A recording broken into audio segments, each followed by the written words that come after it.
Yo, what is up, everyone? It's your girl, NA, and welcome to my 2 a.m. confessional. This right here, this beautiful glistening tub of double fudge caramel swirl with extra guilt, this used to be my nightly ritual. My therapist, this spoon, my support group, the characters in whatever show I was ignoring while inhaling said ice cream. We've all been there, right? That moment when the hunger isn't just hunger, it's a black hole demanding sacrifices, and your willpower is on vacation. And then comes the morning after, the dreaded food hangover. You wake up feeling like you wrestled a bear, and the bear was made of regret and sugar. Your stomach's staging a protest, your brain's foggy, and you're pretty sure your reflection is judging you. It's that moment of, who even am I? And who ate all the evidence of my midnight meltdown? It's a cycle, fam, a real sticky, sugary, often salty cycle that so many of us get caught in. But here's the good news.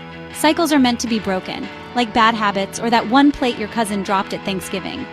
Ever found yourself devouring a family-sized bag of chips, meant for a family of 12, and then asking yourself, what just happened? Yeah, welcome to the Binge Club. We've got jackets, but they're mostly just stained with mysterious food remnants. But guess what? Today we're canceling our membership. We're returning the jackets. Let's beat the binge and finally eat like a mindful boss. Today, we're diving deep into how to reclaim our plates, our sanity, and our relationship with food. Let's get it. All right, let's get real personal for a hot sec. I want to introduce you to someone. His name was Benny the binge monster. And for the longest time, Benny was my dude, my unwelcome roommate who only showed up when I was vulnerable. He wasn't like a literal monster under my bed, though sometimes with the amount of crumbs I'd find, you'd think so. No, Benny was that insidious voice, that craving that hit me like a ton of bricks, usually around 9 p.m., right when my defenses were down and my desire for all things sweet and forbidden was at an all-time high. Benny had a PhD in temptation, I swear. He'd slide into my DMs, my mental DMs, you know? With these super convincing arguments. He'd be like, NA, my queen, you've had such a long day. You totally, absolutely, 100% deserve this entire family-sized pack of cookies. Think of it as self-care, but with more chocolate chips. And who am I to argue with such profound wisdom, especially when it's coated in sugar? He was smooth, I'll give him that. And like clockwork, every single night, I'd cave. It was a ritual. Okay, so we've established that mindlessness is the sneaky villain, and Benny the binge monster is its equally sneaky sidekick. The superhero that's gonna swoop in and save the day? Mindful eating. Now, I know what some of you are thinking. Mindful eating? Ugh, NA, is that where I have to chew each pea for like 20 minutes and chant affirmations to my salad? And trust me, I get the skepticism. The term itself can sound a bit out there, like something you'd only do on a wellness retreat where everyone wears white linen.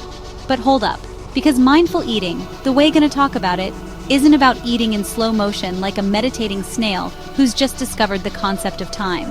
It's not about depriving yourself or following a bunch of super strict joy-sucking rules. Nah, fam, it's actually way simpler and way more powerful than that. At its core, mindful eating is simply eating with awareness and intention. That's it. 2 keywords: awareness, intention. Write them down, tattoo them on your brain, whatever works. So, what does awareness even mean in this context? It means tuning into your body's actual signals. Like, are you hungry? Or are you just bored, stressed, or saw a super tempting ad for pizza? It's about recognizing those physical hunger cues. The rumbly tummy, the slight dip in energy versus emotional hunger, which usually comes on suddenly and craves something specific, like that entire chocolate cake. It's also about noticing when you're starting to feel full, not just I can't breathe, I ate too much full, but comfortably satisfied. And then there's intention. This means making conscious choices about what, when, and why you're eating, instead of just going on autopilot. A huge part of this, and I know it's tough in our hyper-connected world, is minimizing distractions. That means, yes, putting that phone down. All right, team, let's talk about a major roadblock on the path to mindful eating, something that trips up so many of us, myself included, for years. It's the dreaded all-or-nothing mentality. You know the vibe, you're being good, you're on your healthy eating kick, everything's green smoothies and quinoa salads, then bam, a wild cookie appears, and you eat it. And in that moment, your brain goes, welp, that's it. Day ruined, diet over, might as well eat all the cookies plus the cake and maybe that pint of ice cream I saw hiding in the freezer. This, my friends, is where we shoot ourselves in the foot, then the other foot, then reload and keep going.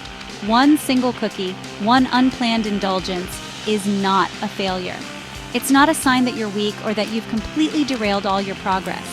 But our brains, especially if we've been stuck in diet culture for a while, love to catastrophize. That one cookie becomes the green light to abandon all attempts at mindful or healthy eating for the rest of the day or even the week. It's like, I've already broken the seal, so let the floodgates of sugary chaos open. And here's the real T5 cookies or 10 or the whole sleeve. Plus, a massive gallon of guilt is infinitely less helpful than just enjoying that one cookie and moving on. The guilt is the real problem here, not necessarily the cookie itself.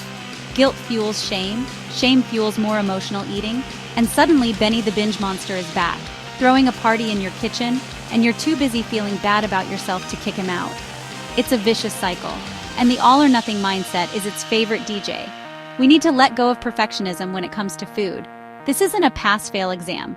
There's no food police waiting to give you a ticket for enjoying a slice of pizza. The pursuit of perfect eating is often what leads to the biggest binges. Okay, so we're working on being more present with our food, ditching the perfectionism. But what about those moments when the urge to eat hits you like a rogue wave, and it doesn't quite feel like normal hunger? This is where a super handy little acronym comes into play: HALT. No, I'm not yelling at you to stop what you're doing, though sometimes that's a good idea too. HALT stands for hungry, angry, lonely, tired. It's a quick mental checklist to run through before you automatically reach for that snack. Think of it as your internal bouncer, checking IDs at the door of your mouth. Excuse me, craving, are you actual physical hunger? Or are you just my frustration about that work email wearing a clever disguise? Because real talk, so often when we think we're hungry, especially for those super specific, often less than nutritious foods, it's not our stomachs talking, it's our emotions. And while food can provide temporary comfort, it's usually not the solution to what's really bugging us. Let's break it down. H is for hungry. This is the legit one. Is your stomach rumbling? Feeling a bit lightheaded or low on energy? Haven't eaten in a while? Cool, then food is probably the answer. But if you just ate a full meal an hour ago, it might be worth investigating the A, L, or T. This is where mindful awareness of your body's true hunger signals, which we talked about earlier, becomes so crucial. Learning to differentiate between I need fuel and I need a distraction is a superpower. A is for angry. Oh boy, anger eating. Who's been there? Alright, let's talk about a very specific habit that is basically an engraved invitation for Benny the Binge Monster to come over and never leave. Eating directly from the bag or container.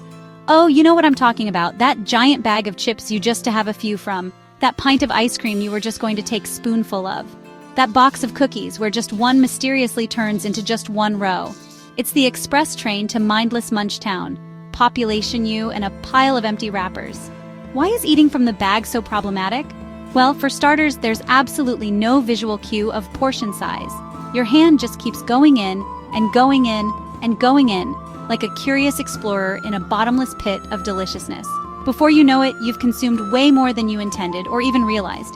It's like the food just disappears, vanishes into thin air, or more accurately, into your stomach, without your brain fully registering the journey. It's the Bermuda Triangle of snacking, I tell ya. This is where one of the simplest yet most effective mindful eating tactics comes into play. Plate it, don't grab it. Seriously, this tiny shift can make a monumental difference. Whether it's chips, cookies, nuts, cereal, even leftovers, take the food out of its original packaging and put it on a plate or in a bowl. Yes, even if it's just a small snack. Yes, even if it feels like an extra step. Trust me on this one. The act of plating your food forces a moment of mindfulness. So you've plated your food like a culinary artist, you've halted to check your motives, you're ready to eat. Awesome! But wait, there's more. Another crucial piece of the mindful eating puzzle is learning to SLOWDOWN. I know, in our fast-paced world, even our eating habits have become a race. We wolf down our meals like we're training for the competitive eating Olympics, barely tasting a thing. But here's a newsflash. Your food isn't going to sprout legs and run off your plate. Probably. Chew, breathe. These are two fundamental actions that we often forget when we're in a hurry to get to the next thing. Really take the time to chew each bite thoroughly. Not only does this aid digestion, bonus points, but it also gives your taste buds a chance to actually register the flavors and textures. And in between those well-chewed bites, put your fork down, take a breath, Look around. This isn't a sprint. It's a marathon of deliciousness, or at least it should be an enjoyable experience, not a task to be rushed through. One of the most important reasons to slow down is something often called the 20-minute rule. It takes approximately 20 minutes for your stomach to send signals to your brain that it's full and satisfied. If you're inhaling your entire meal in 5 minutes flat, you're basically outrunning your own fullness cues. You can easily overeat before your brain even gets the memo that you've had enough. Slowing down gives your body's natural signaling system a chance to catch up. All right, we're arming ourselves with some serious mindful eating tools. But how do we track our progress and uncover those sneaky patterns that might still be tripping us up? Enter the Food and Feeling Journal. Now, before you roll your eyes and say, "Not another journal assignment. I'm not in school, hear me out." This isn't about meticulously counting every calorie, gram of fat, or carb. Nope, we're ditching that obsessive vibe. This is about becoming a detective in your own life. The goal of this journal is to track a few simple things. You ate, approximately you ate it, you ate. This is a big one. Were you truly hungry, bored, stressed, celebrating? And crucially, both physically and emotionally, during and after eating. No judgment, just observation. Think of yourself as a curious scientist studying a fascinating subject, you. This practice can illuminate connections you never even realized existed.